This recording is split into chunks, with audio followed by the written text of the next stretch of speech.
Hello everyone and welcome to another video and welcome to the review of the Nissan Maxima SR. Before we move on, please consider subscribing to my channel by clicking the bell icon, and also make sure to keep the alerts on and all the notifications so that you do not miss out any of my videos. They are very interesting, trust me. So now, starting from the front, the whole design ideology is apparently from a V-shaped design. The basic design of the entire front has been based on the V design. You get the chrome garnishing, you get the black grille, and you get a big chunky Nissan logo. There is a camera. This comes with a 360-degree camera system. We're going to come to that. So this gets a camera system as well, which is mounted just here, a tiny little one, very unnoticeable when you see it from a normal angle. And these lights are full LED headlights as well. These are in the boomerang shaped design as well. Even your fog lamps are LEDs as well, and also this is sort of a fake grille, so yeah, there's nothing much in that. There is also a chrome strip at the bottom as well, and even there are like design hunches as well on the bonnet itself when you see, and when you sit from inside and see the bonnet is quite raised and it's quite visible, the gap from inside the cabin as well while you're driving.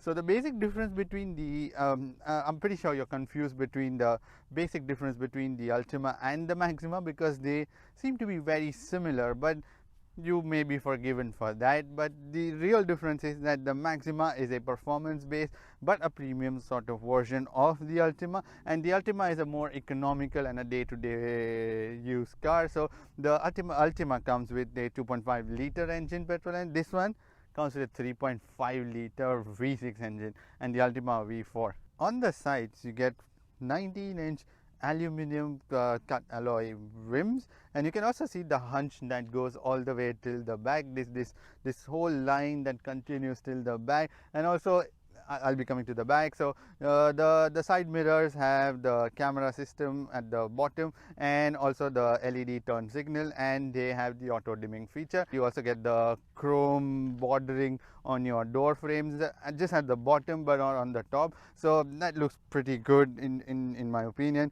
And also the chromed handles as well. The design continues with this elegant, really nice looking black strip that continues till the back glass, and even the chrome strip which continues. Also the position to get in and out of the car is pretty easy because of the car being a little low. Then usually something is different, but it's quite easier to get in and out of the car. And at the back you get these tail lights, again similar to the Ultima. So in the back you get the LED tail light cluster, complete cluster is LED, your Maxima badging, Nissan badging, and also a chrome strip at the back as well, and also a spoiler which increases slightly your downforce at the back as well, your parking sensor, and a camera as well. But at the bottom you get the quad tip exhaust system.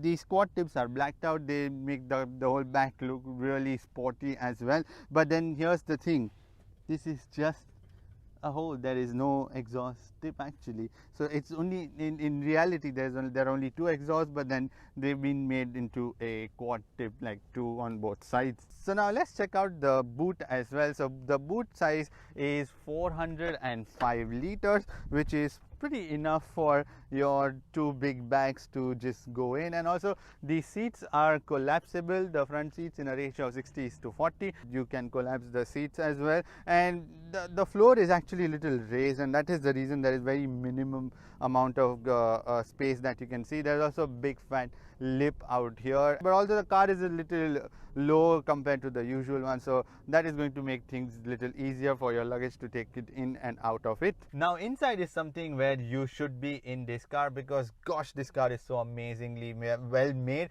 Like, there is fit and finish and quality in every single part or whatever you see in this cockpit. So starting off with the door cards and the dashboard, and also this central handrest and everything, even the seats and all of that is covered in leather, even your steering wheel with this orange stitching. And this is actually orange stitching and not just fake plastic trim, something that they've put up. No, it's a real stitching. But continuing in the dashboard, you get this really, now the dashboard has this amazing clear screen, your multi-information display screen, which shows shows you all the details that you can change from the screen out here. And also the buttons are pretty straightforward, and which is very Nissan like everything has a button and everything is very simple. So the screen is so clear, even the whole console is so clear, like you can see every single thing even in the bright daylight. Like you would be actually fooled to the misunderstand that there was no glass in front of it, but there is a glass, but then it just doesn't reflect at all. The steering wheel is pretty nicely made. It's a stereo telescopic steering wheel as well, so you can raise it, lower it, or whatever the position you want, you can set it. Flappy pedal gearbox, and also you have the cruise control, the adaptive cruise control in this car you get, and also the infotainment control system. And also the whole quality of the car is pretty amazing. Even in the center console you get this nice little gear lever, and the driving position is pretty nice. Even the start stop button out here has been bordered around with this nice plastic and chrome touch. Even on the steering wheel you have the chrome inserts everywhere, the bordering, and on the switches, and the switches they give you a very nice feel. And also there is this dial at to control your infotainment system, and there is a sport setting. The seats are super comfortable and they are just amazing, and they come in this tan colored leather, and also this diamond quilting design that is there in parts in between. But otherwise the driver and the passenger seats are electronically adjustable, 8-way electronically adjustable, but the driver seat has this extra cushion which you can extend to support your thigh at the bottom as well. And apart from that, the seats are also ventilated seats, so you can heat or cool them, and cooling is something which you really need in UAE during the summer season, and this is a very neat feature that they've given. Coming to the aircon, so the aircon has a pretty simple function which is straightforward. Your on off, your fan mode, the different modes of your AC, and it's dual climate control, so the passengers and the driver both can control their own set of AC controls. And apart from that, there's a very clean interface that they made for the aircon as well, and you get the straightforward information of what is the temperature and everything. The next is the infotainment screen, which is your 8-inch matte finish TFT screen, and around that you would find buttons. Again, very easy to navigate the whole system in this, because everything has a button for it. Even your cameras has a big button that has been given if you want to switch on the camera. Your maps, your audio, and the connectivity options that you get are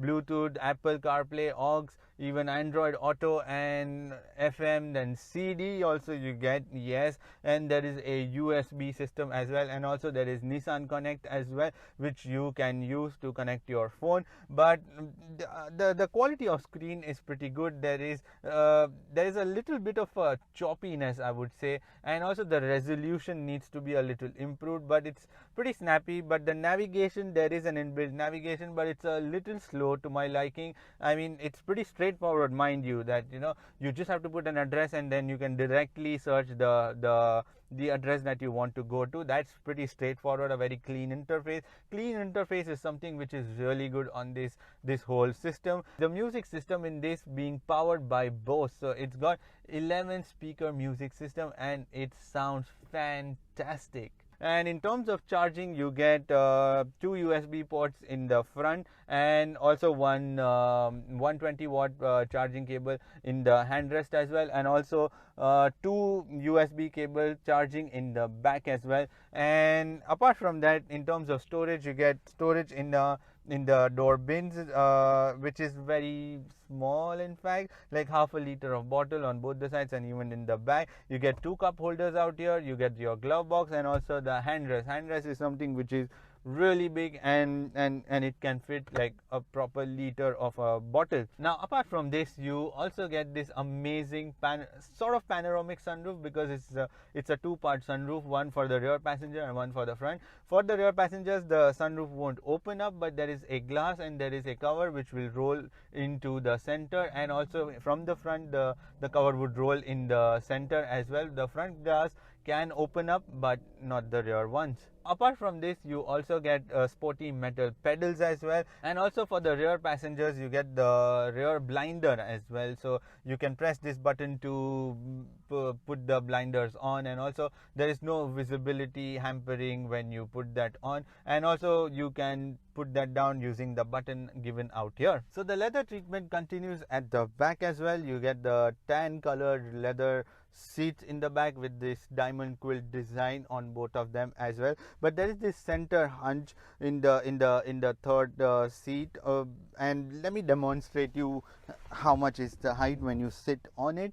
And you can see my head is already hitting on it, and I am just a little shy of 6 feet, and then my head is already touching the roof. So well, you might want to avoid being that third person in the journey. So but otherwise, if you are the third and the fourth passenger but not the fifth one, so you have a very comfortable seat in the back with enough of decent amount of headroom on top, and also the leg room, and also enough of room for your feet to go under the seat. And these seats are all the way stretched till the back, so you can figure out how much there is leg space as well. And also the interior quality is pretty good. The shoulder line for the windows is pretty nice, and there is a sunroof in case you want to just glare at the sky. And there is also a handrest as well with 2 cup holders and some phone holder as well. You also get the twin AC vents in the back as well, but then you can just control it using an on and off switch like a dial, with which you can just control the flow of air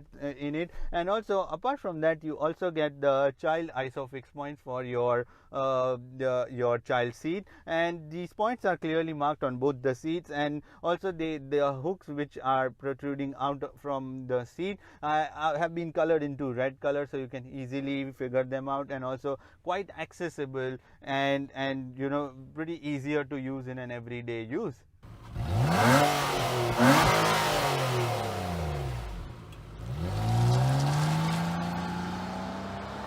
So the grunt that you heard was from a 3.5 liter V6 engine that produces 300 brake horsepower, and at my disposal I have 353 Newton meters of torque. But if you ask me, it's quite sufficient enough of power for this particular model, although this model sometimes feels a little on the heavier side, but otherwise the engine is quite enough. And also this engine is mated to a CVT transmission, which is the Xtronic CVT transmission. Nissan basically has all their cars from Ultima to this all in the CVT transmission, and they seem to have cracked the transmission game quite well. But the only concern is that it sometimes takes a little while for the car to react. And so the only issue that I found was that this car lacks a bit of response initially when you press the throttle, and that is also to do with the fact that the accelerator has a very long travel. So initially there isn't much that happens when you press the throttle, but then all of a sudden later on it just comes to life, and then the engine just shoots up its RPM, and then it tries to match with the CVT as well, and then there is this instant surge of power. But let me demonstrate you what happens. So this is just the normal pedal, and then it takes a second or two to just react to my command, but then once it does that, it's just amazing. The pedal shifts are pretty nice as well, so the grunt is pretty amazing. Now the suspension setup is, because this is a very sporty version, so and it's to do with the performance as well, so the suspension setup is on the harder side, but the ride isn't harder in general. Your ride is going to be pretty smooth because of these seats are comfortable, but as a result of that, there is very minimum amount of roll that you would find on this car. Next, coming to the steering wheel, the steering wheel is a hydroelectric steering. Now that is just plainly to say that this has got an hydraulic steering, and that to be honest, I'm pretty happy about it, because electronic steering tends to remove that sensitivity or you know, the feedback from the surface, which this car typically gives you from the surface, because it's got a hydraulic steering as well. So the steering itself is pretty nice and pretty sharp. Brakes are pretty damn good, and like 4 disc brakes, and then when you want to come to a brake, oh my god, everything is falling off.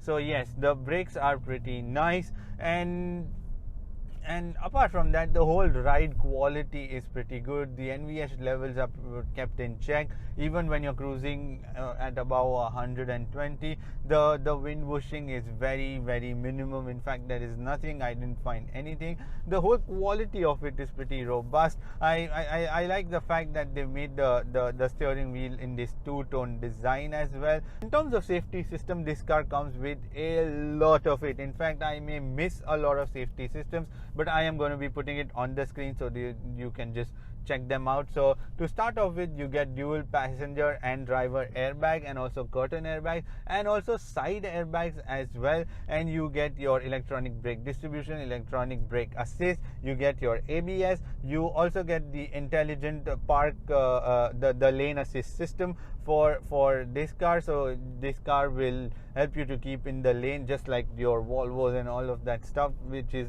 available in this car as well. You got adaptive cruise control. You also got a 360 camera system, although the 360 camera system is it's very choppy, to be honest with you, because I was expecting the camera to be of a little better quality, but because the screen has that thing, it's just about the cameras which need a little bit of work. The camera systems will also assist you when you are very close to a car. There's also a blind spot warning system as well. There are lots of features that are available on this car. So this car is packed with the safety features. So this car is priced at 160,000, this particular model 160,500, and if you ask me, this price is slightly on the higher side, but it justifies for all the comfort features that you get inside, and also the performance features that you get out of this car. So the price is pretty justified, I would say, if you are looking to get this